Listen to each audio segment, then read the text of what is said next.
Тэгэхээр ерөөсөө нөхөж төлж болохгүй гэсэн үг үү те? Ер нь даатгал гэдгийг маань өөрөө онцлог бол юу вэ гэхээр ирээдүгөө баталгаажуулж байгаа юм зүйл.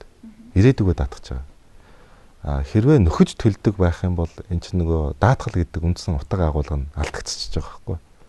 Тийм ээ? Нөхөд төлөөл гэдэг бол хэн болгон л эрсдэл гарсан үедээ ч юм уу нэг удаа бөөнөр нь төлөөл шүл өндөр насны тэтгэврт чинь нэг жилийн 1 сая төгрөг төлөөд тэгээд нөгөө даатгалаасаа сар болгон одоо 500 мянга гэхэр чинь 5 жилийн хугацаанд 5 сая төгрөг авах гэдэг чинь даатгалын хувьд сан өөрөө дампуурч шүү дээ. Тийм учраас нөхөх гэдэг ойлголт бол угаасаа энэ даатгалын системд бол байдгүй. Тийм учраас сайн дурын даатгалд даатгуулж байгаа хүмүүс бол анхаарах хэрэгтэй хамгийн гол асуудал бол энэ. Одоо гинт ажлаас халагдчихад хүмүүс ингээд нөгөө нэг мартчихжагаад 1 сар юм уу 2 сар 3 сар алдчихдаг. Тэгээд дараа нь өөр байгууллагад орох гэж байгаа тэр дотор нь ингээд завсардлага гарчдаг. Тэгээд тэр завсардлыг дараа нь нөхөж даатгадаг.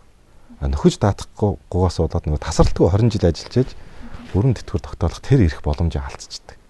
Тийм учраас ямар нэгэн байдлаар ер нь ажилгүй болтгор хугацаагаар болж байгаа ч юм уу ажлаасаа гинт халагдчихж байгаа юм уу эсвэл ажлаа өөрчилж байгаа юм уу эсвэл сургууль соёлд юм уу явж байгаа төр хугацаагаар гадагшаа явж байгаа ч юм уу ийм хүмүүс юун дээр их анхаарах хэрэгтэй гэдэг вэхээр энэ сайн дураар даатгалаа төлөөд ингээд одоо эндээ хамруулад байх ёстой юм шүү.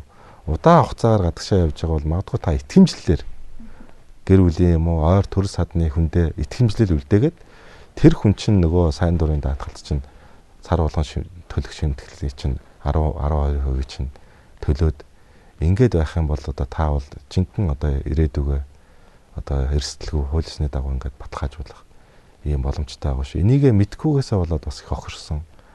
Одоо нөхөд даатгах тэр боломж аваад бас ингэж алдсан ийм хүмүүс бол бас би нилээдгүй таарч байна.